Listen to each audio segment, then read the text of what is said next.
ನಮಸ್ಕಾರ.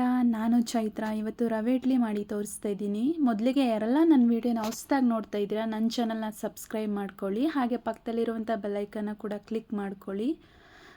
ಬೆಳಗ್ಗೆ ತಿಂಡಿಗೆ, ಮಧ್ಯಾಹ್ನ ಲಂಚ್ ಬಾಕ್ಸಿಗೆಲ್ಲ ಈ ರೆಸಿಪಿ ತುಂಬಾ ಚೆನ್ನಾಗಿರುತ್ತೆ. ಮಕ್ಕಳಿಗೂ ಕೂಡ ತುಂಬ ಇಷ್ಟ ಆಗುತ್ತೆ. ಹೇಗೆ ಮಾಡ್ಕೊಳ್ಳೋದು ಅಂತ ನೋಡೋಣ. ಬಾಣಲಿ ಬಿಸಿಗಿಟ್ಟು ಸ್ವಲ್ಪ ಎಣ್ಣೆನ ಸೇರಿಸ್ಕೊಳ್ತಾ ಇದ್ದೀನಿ. ಟೈಮ್ ಇಲ್ಲ, ಏನು ಬ್ರೇಕ್ಫಾಸ್ಟ್ ಮಾಡೋದು ಅನ್ನೋ ಟೈಮಲ್ಲಿ ಈ ರೆಸಿಪಿನ ಖಂಡಿತ ಟ್ರೈ ಮಾಡ್ಬೋದು. ಇನ್ಸ್ಟೆಂಟಾಗಿ ರೆಡಿ ಆಗುತ್ತೆ ಆ್ಯಂಡ್ ಮಕ್ಳಿಗೂ ಕೂಡ ತುಂಬ ಇಷ್ಟ ಆಗುತ್ತೆ. ಎಣ್ಣೆ ಬಿಸಿ ಆಗಿದೆ. ಈಗ 1 ಸ್ಪೂನಷ್ಟು ಉದ್ದಿನಬೇಳೆನ ಸೇರಿಸ್ಕೊಳ್ತಾ ಇದ್ದೀನಿ. ಇದು ಸ್ವಲ್ಪ ಫ್ರೈ ಆಗ್ತಾ ಇದ್ದಾಗೆ 1 ಸ್ಪೂನಷ್ಟು ಕಡಲೆಬೇಳೆನ ಸೇರಿಸ್ಕೊಳ್ತಾ ಇದ್ದೀನಿ.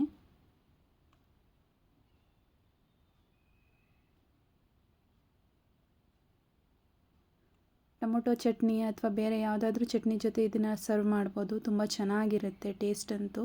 ನೀವು ಕೂಡ ಟ್ರೈ ಮಾಡಿ. ಹಾಗೆ 1 ಸ್ಪೂನಷ್ಟು ಜೀರಿಗೆನ ಹಾಕ್ಕೊಂಡು ಫ್ರೈ ಮಾಡ್ಕೊಳ್ತಾ ಇದ್ದೀನಿ. ಇವಾಗ ಸ್ವಲ್ಪ ಕರಿಬೇವಿನ ಸೊಪ್ಪನ್ನ ಕಟ್ ಮಾಡಿ ಸೇರಿಸ್ಕೊಳ್ತಾ ಇದ್ದೀನಿ.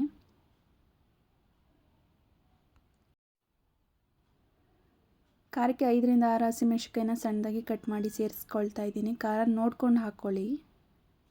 ಖಾರ ಜಾಸ್ತಿ ಬೇಕು ಅನ್ನೋರು ಸ್ವಲ್ಪ ಜಾಸ್ತಿನೇ ಸೇರಿಸ್ಕೊಳ್ಬೋದು. ಇವಾಗ 1 ಕಪ್ನಷ್ಟು ಸಣ್ಣ ರವೆನ ತೊಗೊಂಡಿದ್ದೀನಿ. ಉಪ್ಪಿಟ್ಟಿನ ರವೆ ಅಂತಾರಲ್ಲ, ಅದನ್ನು ತೊಗೊಂಡಿದ್ದೀನಿ. ಇದನ್ನು ಮೀಡಿಯಮ್ ಉರಿಲೇ ಒಂದು ಹಸಿ ವಾಸನೆ ಹೋಗಿ ಘಮ ಬರೋವರೆಗೂ ಚೆನ್ನಾಗಿ ಫ್ರೈ ಮಾಡ್ಕೊಳ್ಳೋಣ.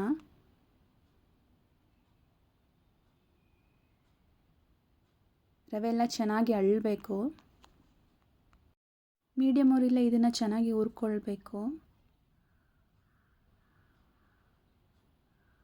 ಚಟ್ನಿ ಯಾವ ಚಟ್ನಿ ಜೊತೆ ಬೇಕಾದರೂ ಸರ್ವ್ ಮಾಡ್ಬೋದು. ಟೇಸ್ಟ್ ಅಂತೂ ತುಂಬಾ ಚೆನ್ನಾಗಿರುತ್ತೆ. ಎಷ್ಟೊತ್ತು ಇಟ್ಟರೂ ಗಟ್ಟಿ ಆಗೋದಿಲ್ಲ, ಅಷ್ಟು ಚೆನ್ನಾಗಿರುತ್ತೆ ಇಡ್ಲಿ. ನೀವು ಕೂಡ ಟ್ರೈ ಮಾಡಿ. ಖಂಡಿತ ನಿಮ್ಗೆ ಈ ರೆಸಿಪಿ ಇಷ್ಟ ಆಗುತ್ತೆ. ರವೆ ಎಲ್ಲ ಚೆನ್ನಾಗಿ ಅಳ್ಳಿದೆ. ಈಗ ಗ್ಯಾಸ್ ಆಫ್ ಮಾಡಿ ಒಂದು ಬೌಲಿಗೆ ಇದನ್ನು ಹಾಕ್ಕೊಳ್ತೀನಿ. ಸ್ವಲ್ಪ ತಣ್ಣಗಾಗಬೇಕು. ಒಂದು 5 ನಿಮಿಷ ಬಿಟ್ಟು ನಂತರ ಇದಕ್ಕೆ ಮೊಸರನ್ನ ಮಿಕ್ಸ್ ಮಾಡ್ಕೊಳ್ತೀನಿ. ಸ್ವಲ್ಪ ತಣ್ಣಗಾಗಿದೆ. ಇವಾಗ ರುಚಿಗೆ ತಕ್ಕಷ್ಟು ಉಪ್ಪನ್ನು ಸೇರಿಸ್ಕೊಂಡು ಮಿಕ್ಸ್ ಮಾಡ್ಕೊಳ್ಳೋಣ. ರುಚಿಗೆ ತಕ್ಕಷ್ಟು ಉಪ್ಪನ್ನು ಸೇರಿಸ್ಕೊಳ್ತಾ ಇದ್ದೀನಿ. ಉಪ್ಪು ಕೂಡ ನೋಡ್ಕೊಂಡು ಹಾಕ್ಕೊಳ್ಳಿ. ಸೊ ಇವಾಗ ಅಳತೆ ಮಾಡಿ ರವೆ ತೊಗೊಂಡಿದ್ನಲ್ಲ, ಅದೇ ಕಪ್ನಲ್ಲಿ 1 ಕಪ್ನಷ್ಟು ಗಟ್ಟಿ ಮೊಸರನ್ನ ಸೇರಿಸ್ಕೊಂಡು ನೀಟಾಗಿ ಮಿಕ್ಸ್ ಮಾಡ್ಕೊಳ್ಳೋಣ. ಇದು ಕೂಡ ನೀಟಾಗಿ ನೋಡಿಕೊಂಡು ಮಿಕ್ಸ್ ಮಾಡ್ಕೊಳ್ಬೇಕಾಗತ್ತೆ. ಜಾಸ್ತಿ ಗಟ್ಟಿ ಆದರೂ ಕೂಡ ಇಡ್ಲಿ ಗಟ್ಟಿಯಾಗಿ ಹೋಗ್ಬಿಡುತ್ತೆ. ನೋಡ್ಕೊಂಡು ಹಾಕ್ಕೊಳ್ಳಿ. ನೀಟಾಗೆಲ್ಲ ಮಿಕ್ಸ್ ಮಾಡ್ಕೊಳ್ಬೇಕು.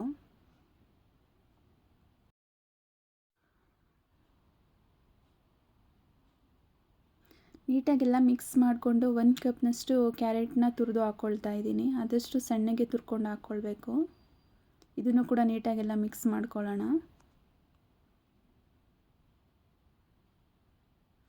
ನೀಟಾಗಿ ಮಿಕ್ಸ್ ಮಾಡ್ಕೊಂಡು ಲಾಸ್ಟಿಗೆ ಸ್ವಲ್ಪ ಕೊತ್ತಂಬರಿ ಸೊಪ್ಪನ್ನು ಸೇರಿಸ್ಕೊಳ್ತಾ ಇದ್ದೀನಿ. ಇದನ್ನು ಫ್ರೈ ಮಾಡ್ಕೊಳ್ಬೇಕಾದ್ರೂ ಕೂಡ ಹಾಕ್ಕೊಳ್ಬೋದು ಕೊತ್ತಂಬರಿ ಸೊಪ್ಪನ್ನು. ನಾನು ಇವಾಗ ಹಾಕ್ಕೊಂಡು ನೀಟಾಗಿ ಮಿಕ್ಸ್ ಮಾಡ್ಕೊಳ್ತಾ ಇದ್ದೀನಿ.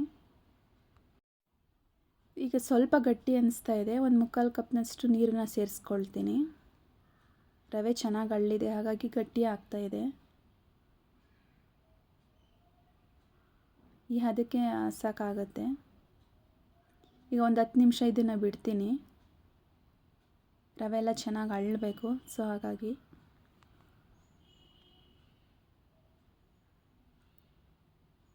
ನೋಡ್ತಾ ಇರ್ಬೋದು ನೀವು, ಎಲ್ಲ ಸರಿಯಾಗಿದೆ. ಇವಾಗ ಒಂದು ಚಿಟಿಕೆಯಷ್ಟು ಸೋಡಾನ ಸೇರಿಸ್ಕೊಂಡು ಮತ್ತೆ ಮಿಕ್ಸ್ ಮಾಡ್ಕೊಳ್ಳೋಣ. 1 ನಿಮಿಷ ಮಿಕ್ಸ್ ಮಾಡಿಕೊಂಡ್ರೆ ಸಾಕಾಗತ್ತೆ.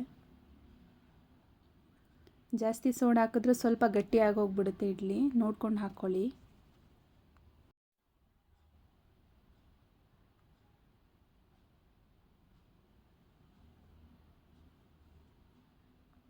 ಒಂದು ನಿಮಿಷ ನೀಟಾಗಿ ಮಿಕ್ಸ್ ಮಾಡ್ಕೊಳ್ಳೋಣ ಇದನ್ನು.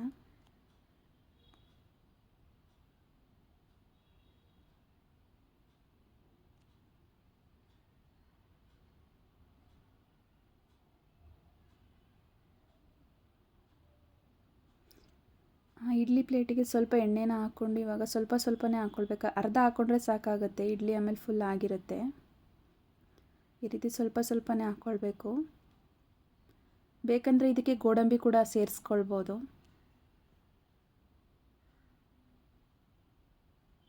ಇದೇ ರೀತಿ 2 ಪ್ಲೇಟ್ಗೂ ಕೂಡ ಹಾಕ್ಕೊಳ್ತಾ ಇದ್ದೀನಿ. ನೀರು ಕೂಡ ಚೆನ್ನಾಗಿ ಬಿಸಿ ಆಗಿದೆ. ಇವಾಗ ಇಡ್ತಾ ಇದ್ದೀನಿ. 5ರಿಂದ 10 ನಿಮಿಷ ಸಾಕಾಗುತ್ತೆ, ಚೆನ್ನಾಗಿ ಬೇಯುತ್ತೆ ಇಡ್ಲಿ.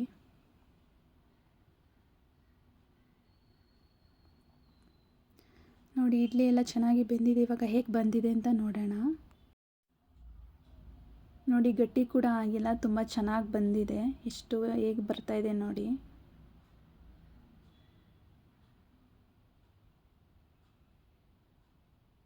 ಎಲ್ಲೂ ಕಚ್ಕೊಂಡಿಲ್ಲ, ಅಷ್ಟು ನೀಟಾಗಿ ಬಂದಿದೆ. ಬ್ಯಾಟರ್ನ ನೀಟಾಗಿ ರೆಡಿ ಮಾಡಿಕೊಂಡು ಈ ರೀತಿ ಬರುತ್ತೆ.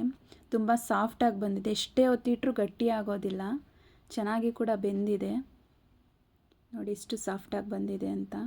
ಈ ರೆಸಿಪಿ ನಿಮ್ಗೆ ಇಷ್ಟ ಆದರೆ ನೀವು ಕೂಡ ಟ್ರೈ ಮಾಡಿ, ಹೇಗಿತ್ತು ಅಂತ ಕಮೆಂಟ್ ಮಾಡಿ ತಿಳಿಸಿ. Thank you.